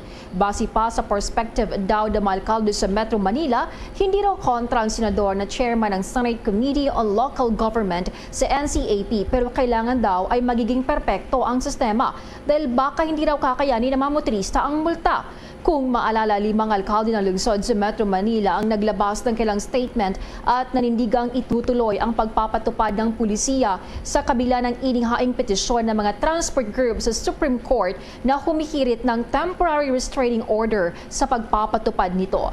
Nangako naman ang mga local chief executives na patuloy nilang pagagandahin ang kanilang infrastructure at road conditions para sa ligtas na environment para sa kanilang mga constituent.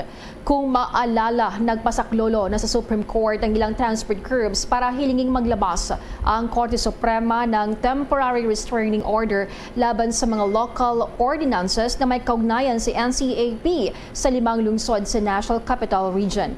Ayon pa kay Supreme Court spokesperson Brian Husaka, kasama sa mga inireklamo ang City of Manila, Quezon City, Valenzuela City, Parañaque City, Muntinlupa City at ang Land Transportation Office. Sa panig naman ng Metro Manila Development Authority, dapat daw ay maipatupad ito hindi lang sa Metro Manila kundi sa buong bansa. Sinabi ni MMDA Task Force Special Operations Chief Bong Nebriha na naging disiplinado ang mga motorista dahil sa NCAP. Samantala nakatakdang isagawa sa Setyembre 8 po itong nationwide simultaneous earthquake drill bilang bahagi ng pagsisikap ng bansa na maging handa laban pa rin sa mga natural calamities. Inihayag ni National Disaster Risk Reduction and Management Council o NDRRMC spokesman Mark Timbal na ang paparating na drill ay magbibigay daan din sa mga mag-aaral na lumahok dahil ang ilang mga paaralan ay nagsasagawa na ng in-person classes. Ang gagawing drill ay kasunod na rin ng 2 kamakailan ay malakas na lindol na tumama sa Luzon at Mindanao. Partikular itong magnitude 7.0 na lindol sa Abra noong Hulyo at itong magnitude 5.5 na lindol sa Davao del Sur ngayong linggo lamang. Nanawagan din ang opisyal ng NDRRMC sa mga bata na babalik sa paaralan na magpabakuna laban sa COVID-19 upang maprotektahan laban pa rin sa respiratory illness. Inanunsyo naman ng Movie and Television Review and Classification Board ang pagwawakas ng kanilang mobile application para sa pagbuo ng isang bago, user-friendly, secured at tumutugon na online application. Pinayuhan ng MTRCB ang publiko na bisitahin ang opisyal na website nito para ma-access ang pinakabagong MTRCB reviewed at classified materials. Ang mga patakaran at alituntunin ng ahensya ay maaari ding tingnan sa pamamagitan nito. Ang MTRCB ay ang ahensyang responsable yan para sa pangangasiwa at regulasyon ng mga pampublikong pelikula, mga programa sa telebisyon at mga materyales sa posibilidad o publicity. Ito ay nilikha sa pamamagitan niya ng Presidential Decree No. 1986 na nilagdaan noong October 5, 1985 ng yumaong dating Pangulong Ferdinand Marcos. Samantala, inatasan naman ng Department of Education o DepEd ang mga paaralan na magsagawa ng psychosocial support activities kapag nagsimula na po yung klase sa susunod na linggo. Ito ay upang makatulong na matiyak na ang mental health at itong well-being ay inuuna habang ang bansa ay bumabalik sa mga in-person classes. Inihayag po ni Department of Education spokesperson Michael Powa na hindi lamang preparedness sa infrastructures ang focus ngayon, kundi itong mental wellness din ng mga estudyante aral sa loob ng silid-aralan at kailangang ipagpatuloy ng mga mag-aaral ang kanilang pag-aaral sa bahay sa pamamagitan ng maraming paraan ng paghahatid ng pag-aaral tulad ng naka-print po or offline na modular online radyo at ang pagtuturo na nakabatay po sa telebisyon at blended learning.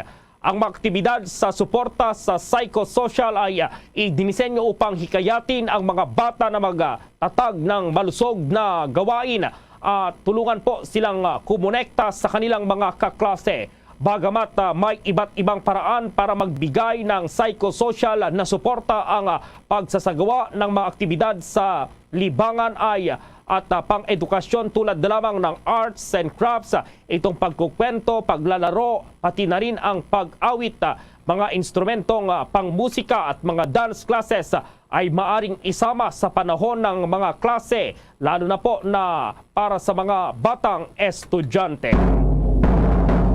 Ang NDRRMC naman nakibahagi sa Oplan Balik Eskwela ng Department of Education. Damage assessment sa Abercrake tinatapos na para masimulan ang rehabilitation sa apektadong mga lugar. Alamin ang detalye sa report ni Bombo Everly Rico. Nakibahagi ang National Disaster Risk Reduction and Management Council o NDRRMC sa Oplan Balik Eskwela ng Department of Education. Ito ay upang matiyak ang kaligtasan ng mga mag-aaral sa muling pagbabalik ng face-to-face classes sa ating bansa simula na sa araw ng Lunes, August 22. Tiniyak ni NDRRMC spokesperson Mark Timbal na kanilang ipagpapatuloy ang pagbibigay ng suporta ng ahensya sa pamamagitan ng mga warning messages lalo na ngayong mga panahon ng tag-ulan. Gayon din siniguro ng NDRRMC official ang patuloy na pag-alalay ng ahensya para sa logistics pagdating sa pangangalaga ng seguridad at kalusugan ng mga kabataan sa gitna pa rin ng pandemya. Tuloy din po yung pagsusupply natin, yung pag-support natin sa logistics ng pag-deliver ng mga vaccines at mga supplies na ginagamit ng COVID-19 institutions. Lahat po yan ay patuloy nating ginagawa. Meron na din po mga evacuation center naman po na naitayo ang ating pamahalaan. More than 100 evacuation centers po yan sa iba't ibang regions para kapag nagkaroon ng emergency, naiiwasan na pong gamitin ng mga eskwelahan para sa evacuation center. Ito po lahat mga tulong po natin sa Department of Education at doon sa mga kabataan po natin. Lalo na po yung paghikayat sa kanila at sa kanilang mga pamilya na magpabakuna, magpa-booster shots para masigurado po yung protection din against COVID-19. Sa ngayon, nagpapatuloy pa rin ang transition ng mga responsibilities ng National Task Force Against COVID-19 sa NDRRMC na siya nang mamamahala sa pagtugon ng COVID-19 health emergency sa bansa. Sa darating naman na Setyembre 8, isasagawa ang nationwide simultaneous earthquake drill bilang bahagi ng efforts ng bansa para makapaghanda sa anumang natural disasters. Ayon kay Timbal, isasagawa ang earthquake drill sa mga eskwelahan dahil balik eskwela na rin ang mga mag-aaral at upang makisa rin ang mga ito sa naturang aktibidad. Ang earthquake drill na ito ay kasunod na rin ng mga tumamang 2 malakas na lindol sa bansa, lalo na sa parte ng Luzon at Mindanao. Ito ang magnitude 7 na pagyanig na tumama sa lalawigan ng Abra noong July na nag-iwan ng mga pinsala at ilang residente din ang naapektuhan. Gayon din ang magnitude 5.5 temblor na tumama naman yan sa Davao del Sur nito lamang linggo. Sa darating po na September 8, may nationwide simultaneous earthquake drill na naman po tayo. Mas masaya po ngayon dahil nasa eskwelahan yung mga bata at doon isasagawa din yung mga drills. Makiisa po muli ang ating mga eskwelahan, mga estudyante dito po sa earthquake drill na ito. Samantala, patuloy pa rin naman ang paghahatid ng tulong para sa mga pamilyang naapektuhan ng nagdaang lindol na tumama sa lalawigan ng Abra. Ayon kay Timbal, nakapagpamahagi na ng mahigit 1 milyong pisong halaga ng family food packs at iba pang mga relief items. Ayon pa sa NDRRMC official, naibalik na rin ang supply ng tubig, kuryente at naayos na rin ang mga linya ng komunikasyon sa mga apektadong lugar. Sa ngayon ay tinatapos na rin ang isinasagawang damage assessment sa kabuang halaga ng pinsala na iniwan ng nagdaang magnitude 7 na lindol sa Northern Luzon upang sa gayon ay mabilis na masimulan na ang rehabilitation sa mga apektadong lugar. Para sa Bombo Network News, Bombo Everly Rico nag-uulat para sa Pambansang Radyo ng Pilipinas, Basta Radyo. Bombo! That news was brought to you by Dunkin', pasalubong ng bayan. Ibinunyag naman ng Department of Public Works and Highways ng gobyerno ng Japan sa pamamagitan ng Japan International Cooperation Agency o JICA ay nagbigay ng suporta sa hindi bababa sa 13 big-ticket infrastructure projects sa bansa. Sinabi ni DPWH Secretary Manuel Bunua na kabilang sa mga proyektong iyon ay ang pagpapalawak ng 23-kilometer arterial road bypass project phase 3 sa lalawigan ng Bulacan at ang pagpapabuti at pagpapanatili ng humigit kumulang 1,184 kilometers arterial road sa buong bansa. Anya, ang pagpapahayag ng suporta ay ginawa ni Japan Ambassador to the Philippines Kazuhiko Kushikawa sa kanyang pagbisita sa Kagawaran. Present sa pagpupulong sina Economic Minister Masahiro Nakata at Second Secretary Tomohiro Matsubara ng Embahada ng Japan, Senior Representative Kenji Koronuma, Masenari Yanaguchi at Yu Ebisawa ng JICA Philippines Office at ang mga opisyal naman mula sa DPWH. Kinilala ni Bunua ng gobyerno ng Japan bilang pinakamalaking donor ng official development assistance sa Pilipinas na may mga grant, loan at technical assistance na ibinibigay sa buong bansa mula yan 1966. Samantala po, good news, mamamahagi raw ang Department of Social Welfare and Development ng financial assistance sa mga indigent students. Kada Sabado po yan hanggang September 24. Ayon po kay Secretary Erwin Tulfo, ang DSWD ay magbibigay ng 1,000 po para sa mga mahihirap na mga elementary students, 2,000 para sa mga high school students at 3,000 naman para sa mga senior high school students, mas malaki sa mga kolehiyo at itong mga vocational courses na 4,000. Pwede raw magbenepisyo dito yung kahit 3 miyembro ng isang pamilya. Layon daw ng naturang programa na matulungan ang mga indigent na mga estudyante sa buong bansa. Ibig sabihin, ang mga makikinabang dito ay yung mga talagang mahihirap lamang po na pamilya. Makakatulong daw ito sa pagbili ng kanilang mga school supplies o anumang pangangailangan ng mga ito sa paaralan. Ayon pa po sa DSWD Chief, ay bukas daw itong central office ng DSWD na kung alas 7 ng umaga, habang ang mga regional, provincial at satellite offices ng DSWD ay magbubukas naman na kung alas 8 ng umaga para umalalay daw sa mga mabibigyan o mabibiyayaan po ng naturang programa. Sa mga nais namang mag-avail sa naturang assistance ay kailangan lamang magdala ng kanilang enrollment certificate at kanilang school ID. Ang mga magulang naman daw ng mga elementarya po at mga high school students ay pwedeng makakuha ng kanilang assistance kahit hindi nila kasama ang kanilang mga anak, habang ang mga senior at high school students naman at mga kolehyo ay pwede silang kumuha po ng kanilang cash na sila na mismo. Tiniyak naman ni DSWD Chief Tulfo na hindi magkukulang ang pondo para sa nasabing programa dahil naglaan na raw sila ng 500 million na pondo para rito. Sa dagdag pang balita, nagpahayag ng suporta ang Department of Health sa mga mungkahi na gawing legal ang pag-aangkat ng mga segunda manong damit o mas kilala na ukay-ukay dahil masisiguro nito na ligtas at dekalidad ang mga produkto. Ginawa ni Department of Health Officer in Charge Maria Rosario Vergeria ang pahayag matapos ang naturang mungkahi ng isang senador sa pagdinig ng Senado kamakailan. Sinabi ni Vergeria na isa rin itong paraan para maiwasan ang pagpasok ng posibleng nakakahawang sakit sa bansa. Anya, magkakaroon na ng standards para dyan.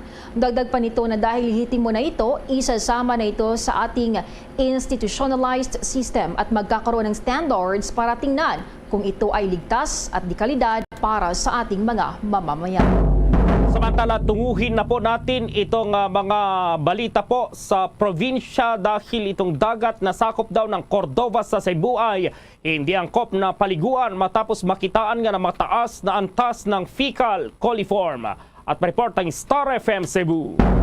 Inanunsyo ni Cebu Governor Gwendolyn Garcia ang pansamantalang pagpapatigil sa operasyon ng mga floating at fixed cottage sa Cordova, Cebu simula sa Agosto 29. Ito ang napagkasunduan ng mga kinauukulang stakeholders at mga kinatawan ng ahensya ng gobyerno upang mapadali ang rehabilitasyon sa baybaying dagat ng lugar matapos lumabas sa unang pagsusuri ng Environmental Management Bureau or EMB na umabot sa 1,300 milliliters ang level ng fecal coliform at hindi na angkop na paliguan dahil maaari nang makakuha ng iba't ibang sakit tulad ng skin disease. Nanawagan pa ang gobernadora sa mga sakop ng PNP, NAVFORCEN at Coast Guard na hulihin ang mga operator ng bangka na naghatid ng mga pasahero papunta o mula sa mga fixed at floating cottages nang walang permit at lisensya na inisyo ng Marina simula ngayong araw. Hindi naman binanggit kung gaano ito katagal bago i-rehabilitate. Gayunpaman, tiniyak ni Garcia na magkakaroon ng overhaul kung magiging lehitimo ng LGU ang mga cottage operations sa hinaharap.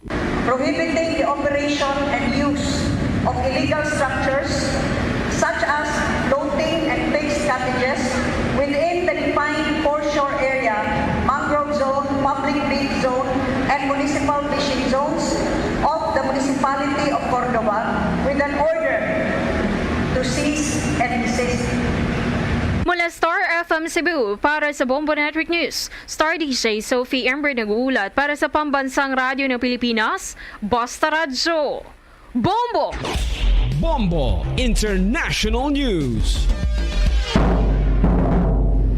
Patay ang 21 katao sa nangyaring pagsabog sa loob ng mosque sa Kabul, Afghanistan. Maliban sa mga namatay, nasa 33 din ang sugatan. Nagsagawa umano ng evening prayers ang mga biktima ng mangyari ang pamomomba. Iniimbisigan pa ng Kabul Police ang motibo ng insidente. Kinumpirma ng tagapagsalita ng Taliban na si Zabihullah Mujahid na may mga namatay at sugatang sibilyan, ngunit hindi sinabi kung ilan talaga. Sinabi nito na ang gobyerno ng Taliban ay mahigpit na kinukondina ang pagsabog at nangakong ang mga may kagagawa ng mga ganitong krimen ay dapat mahuli at parurusahan para sa kanilang mga heinous deeds. Ang isa pang tagapagsalita ng Taliban na si Bilal Karimi ay kinundina naman ang nangyaring pagsabog. Bombo Foreign Exchange Update. Sa palitan po ng piso kontra pa rin sa ibang currencies ayon sa Bangko Sentral ng Pilipinas ang isang US dollar katumbas sa ngayon ng 55 pesos at 96 centavos, ang Hong Kong dollar 7 pesos at 13 centavos, ang Singaporean dollar 40 pesos at 59 centavos, ang Saudi Arabian Rial 14 pesos at 90 centavos, habang ang Euro 56 pesos at 91 centavos. The Bombo Foreign Exchange Rate Update is brought to you by Queen City Development Bank. Samantala, dahil sa kinaharap ng buong mundo, narito ang Orasyo Imperata.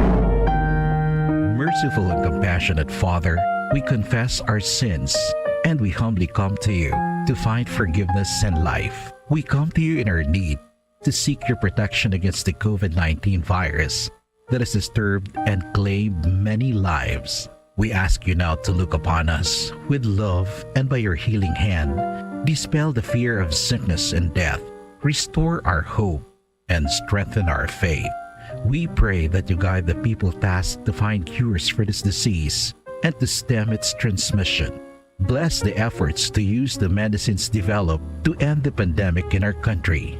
We pray for our health workers that they may minister to the sick with competence and compassion.